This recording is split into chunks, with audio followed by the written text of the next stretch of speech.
इसमें भारत के लिए ये सीख है कि वो देखें कि हम कितने संपन्न हैं। हम ये चाहते हैं कि जो बाबरी मस्जिद का वहाँ पुनर्निर्माण हो रहा है वो नहीं हो। उनका काम है, विपक्ष का काम होता है गवर्नमेंट पे क्वेश्चन उठाना। ये जंग नहीं होनी चाहिए। हम भारत के वो नागरिक हैं जो वसुधैव कुटुंबकम।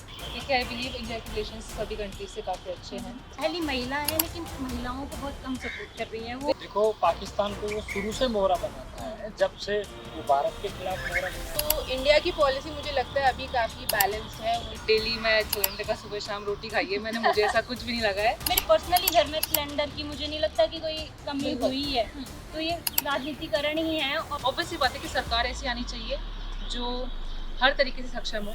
ठीक है, गवर्नमेंट जो भी जनता तय करेगी वो सबको, मैं वो उस पार्टी के साथ हूँ जो भारत के साथ है। और जो छिचोरी राजनीति हो वो ना करे वो। है। देश का विकास कैसे हो, विकसित भारत 2047। बांग्लादेशी उनका भी है कि आने का काफ़ी उनको बता रखा है।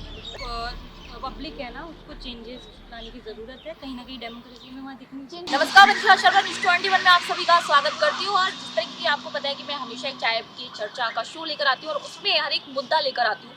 आज हम लेकर आए हैं जो 5 राज्यों का जो चुनाव हो रहे हैं, स्टेट जो चुनाव, जैसे कि आज 3 राज्यों में हुए हैं, असम, केरल और पांडिचेरी में। तो उनको लेकर भी बात कर लेते हैं कि इनका क्या कुछ रुख है, कि इनको क्या लगता है कि किसकी सरकार बन सकती है। आपसे ही शुरुआत कर लेते हैं। थोड़ा सा पहले मैं आपसे शुरुआत कर लेती हूँ। बताइए, बिल्कुल। 5 राज्यों में चुनाव है, आज 3 राज्यों में हुए, असम, केरल और पांडिचेरी। तो आपको क्या लगता है कि किसकी सरकार बन सकती है, कौन जीत सकता है, क्या लगता है? देखिए, जो उस लायक है वही जीतेगी। ठीक है, मैं ऐसे कुछ फेवरिज्म नहीं दिखाऊंगी। ठीक है, आई बिलीव जो उस काबिल है, जो उस लायक है, जो जनता चुनेगी वही आएगी। अभी मैं जेंजी हूँ। ठीक है, एंड आई बिलीव जो जेंजी है हमें बहुत ही उत्साह रहता है कि हाँ ठीक है, हम पहली बार वोट करेंगे। अभी आपने नेपाल का सीन देखा था। ठीक है, आई बिलीव हम लोग काफ़ी प्रैक्टिकल ग्राउंड पे बिलीव करते हैं। ठीक है, एंड हम चाहते हैं कि परफॉर्मेंस हो वादों के ऊपर। ठीक है, we believe in performances over promises. ठीक है, हमें स्किल बेस्ड, हमें एजुकेशन बेस्ड, हमें टेक बेस्ड चाहिए होते हैं। ठीक है, जो सरकार अगर हमें प्रोवाइड करवाती है, ठीक है, ऑब्वियसली बात है कि सरकार ऐसी आनी चाहिए जो हर तरीके से सक्षम हो। ठीक है, और जो छिचोरी राजनीति हो वो ना करे वो। ठीक है, ट्रेडिशनल मेथड्स को थोड़ा पीछे हटा के, ठीक है, जो प्रैक्टिकल और जो मॉडर्न मेथड्स हैं वो उन्हें अप्लाई करें। ठीक है, ताकि जो यूथ है, ताकि जो ओल्ड है, जो पहले के जो भी हुआ है उसे साइड में हटा के वो आगे का सोचें कि आगे और क्या अच्छा कर सकते हैं, रादर देन की किट पिट करना, ये करना, वो आप करना। बताएं, आप जेंजी हो। तो जी, अगर मैं बिल्कुल। जेंजी की मैं बात पूछूं तो कौन सी सरकार, मतलब एक पर्सनली आप बता सकते हैं कि आपको कौन सी सरकार पसंद है, वो तो बता सकते हैं आप। अगर जी, आपको वोट डालते हैं तो आप किस को पार्टी को वोट डालना चाहेंगे? जी, मैं बीजेपी सपोर्टर हूँ। ठीक है, और मैं बीजेपी सपोर्टर इसलिए भी हूँ क्योंकि हम काफ़ी समय से लाइक कांग्रेस के राज में रहे हैं, तो उसका और आज का प्रेजेंट सिनेरियो हम खुद अगर कंपेयर करके देखें, काफ़ी कुछ चेंजेस आए हैं, बहुत पॉजिटिव चेंजेस आए हैं। देखिए, ऑब्वियसली बात है, सब कुछ पूर्ण रूप से अच्छा नहीं हो सकता है। ठीक है, और विपक्ष का काम ये है कि कुछ ना कुछ कमी निकालना। अभी ऐसे जो गैस सिलेंडर की थी, अरे हाय बारे माँ का सिलेंडर को नहीं, तो वो चक्कर है। ठीक है, बाकी काफ़ी प्रोग्रेसिव हमारी सरकार है। ठीक है, and I wish, I hope, I pray कि जो भी हो अच्छा हो। पल्लव जी, वापस मैं आपके पास आ चुकी हूँ। तो 5 राज्यों में चुनाव है, आपको बताया आज 3 स्टेट में चुनाव हो चुके हैं। अगर देखा जाए ना तो आज असम में और पांडिचेरी में समथिंग 75% वोट डले हैं, और केरल में 2021 का रिकॉर्ड टूटा, यानी 69 समथिंग वहाँ पर वोटिंग हुई है। तो आपको क्या लगता है, आपके अकॉर्डिंग कौन जीत सकता है, किसकी सरकार बन सकती है? मैम, जैसे इन 3 राज्यों की हम लोग बात करते हैं, तो जो हम लोगों का पर्सपेक्टिव वो ये है कि असम में शायद गवर्नमेंट रिपीट होगी, और केरल में हाँ एंटी इनकम्बेंसी है, तो शायद वहाँ के लोग चेंज चाहते हैं, जैसा हम लोगों को मीडिया के थ्रू पता लगता है। तो शायद इस वजह से ये ट्रेंड्स देखने को हमें मिल रहे हैं अभी। और बाकी का गवर्नमेंट जो भी जनता तय करेगी वो सबको। और पर्सनली मैं पल्लव जी से पूछूं कि आपका दिल क्या कहता है, आप किसको जिताना चाहते हैं, तो क्या बताएंगे? देखिए मैम, मैं डेवलपमेंट और उस गवर्नमेंट को जिताना चाहूँगा जो लोगों के लिए काम करे, सस्टेनेबल डेवलपमेंट में काम करे, डेमोग्राफिक डिविडेंड का अच्छा सा यूज़ तो करे। मैं तो ये पूछना चाहूँगी, 2 पार्टियां हैं, तो उन 2 पार्टियों में से आप किसको चूज करोगे? मैं वो उस पार्टी के साथ हूँ जो भारत के साथ है। हाँ, बहुत डिप्लोमेटिक आंसर दे रहे हैं आप। अभिषेक जी, आप बताइए, आपको क्या लगता है कौन सी पार्टी जीत सकती है?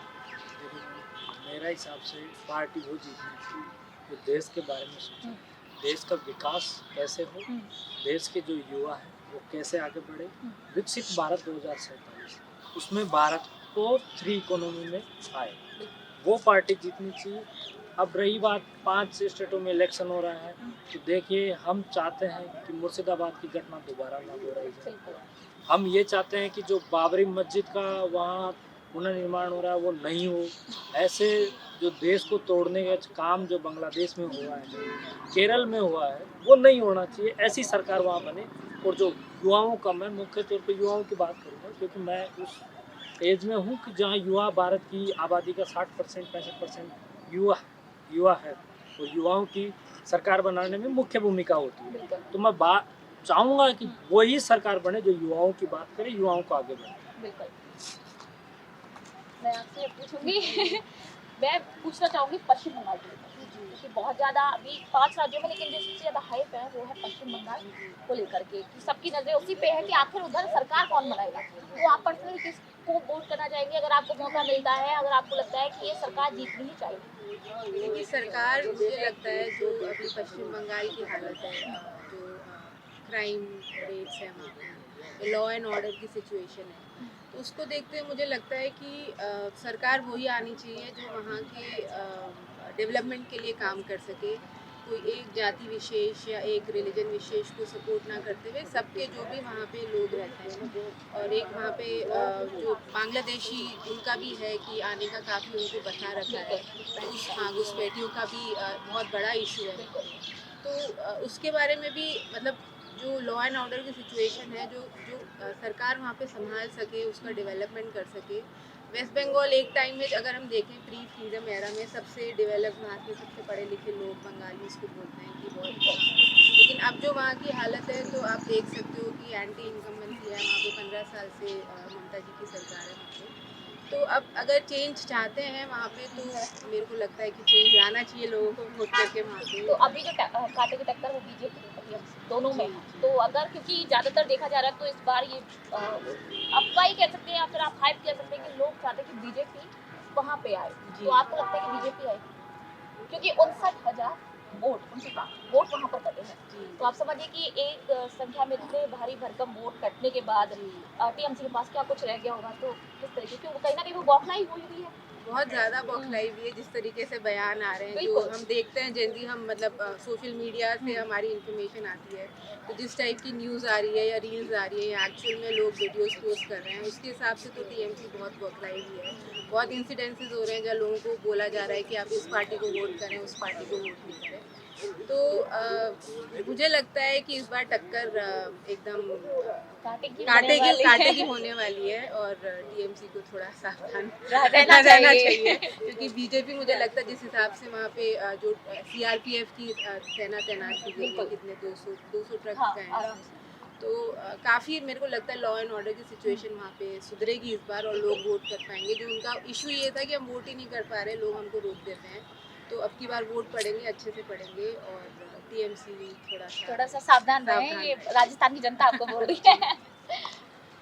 आपको क्या लगता है, आप किसको जिताना चाहते हैं? लास्ट कुछ इंसिडेंट्स हुए हैं, मैं वो गवर्नमेंट को जिताना चाहती हूँ जो प्रोग्रेस पे वर्क करे, वीमेंस सेफ्टी पे वर्क करे, क्योंकि लास्ट हमने वेस्ट बंगाल का केस देखा है, वो कितना शैटर करने वाला था, उसमें बहुत ज़्यादा कोई हमें सेटिस्फैक्ट्री नहीं हुआ, हाँ जजमेंट नहीं मिला है बिल्कुल नहीं हमें, मिला। और वो बिल्कुल आपको पता है उसका कोई तो। और जबकि हम वेस्ट बंगाल की बात करें तो वहाँ बहुत ज़्यादा आइडेंटिटी बेसिस पे और रीजनल बेसिस पे वोट्स पड़ते हैं, इसलिए टीएमसी का कहीं बोलबाला ज़्यादा रहता है वहाँ।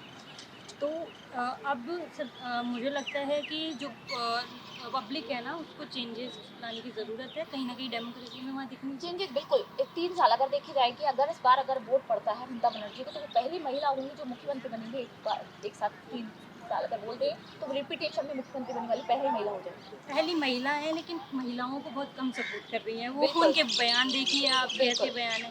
तो आप एजुकेशन को बढ़ाते हो, ठीक है, हम जन जीज तो यही चाहते हैं डिजिटलाइजेशन हो, हमें स्टार्टअप में अच्छा एम्प्लॉयमेंट मिले, जॉब्स अच्छी हो, और मैं खुद महिला हूँ, मैं खुद चाहती हूँ कि ऐसी गवर्नमेंट आए जो हमें सपोर्ट करे, हमारी सिक्योरिटी पे वर्क करे, क्योंकि सबसे ज़्यादा एक्सप्लॉयटेशन तो आप क्या चाहते हैं कि बंगाल में किसकी सरकार आ जाए? उसकी सरकार आए जो सपोर्ट करे वीमेंस। सारे डिप्लोमेटिक आंसर दे रहे हैं। तो ये हमारे साथ कुछ लोग युवा युवती मौजूद थे जो एक्चुअल में बता रहे थे कि उनको क्या चाहिए, या इसके अलावा बंगाल जो पश्चिम बंगाल है वहाँ का भी हमें पता है 5 स्टेटों में चुनाव हो रहे हैं, जैसे कि आज 3 राज्यों में थे, केरल, असम, पांडिचेरी। वहाँ पर अगर देखा जाए तो वोटिंग अच्छी खासी हुई है, क्योंकि पहली बार केरल के अंदर 2021 का जो रिकॉर्ड है वो टूट चुका है। और अभी 2 राज्य हैं जिनमें चुनाव होने वाले हैं और इनको लेकर कहीं ना कहीं हाइप भी देखी जा रही है। पर बात यह है कि आखिर 4 मई का जो दिन है वो रिजल्ट को तय करने वाला है। तो 4 मई को किसकी सरकार बनने वाली है वो डिसाइड होगी। हालांकि सबने थोड़ा थोड़ा डिप्लोमेटिक आंसर दिया कि किसकी सरकार बनेगी, लेकिन इनकी बातों से एक चीज़ जो जाहिर हुई वो ये हुई कि शायद वो सरकार आनी चाहिए जो विमेन सेफ्टी की बात करे, जो रियल में एक्चुअल डेवलपमेंट की बात करे। तो सरकार वही आए जो सेफ्टी कर सके, देश की रक्षा कर सके। तो इसी के साथ चाय की चर्चा में फिलहाल इतना ही। मैंने शर्मा आप सभी से इजाजत चाहूंगी। मिलते हैं अगले शो में फिर से एक बार। नमस्कार।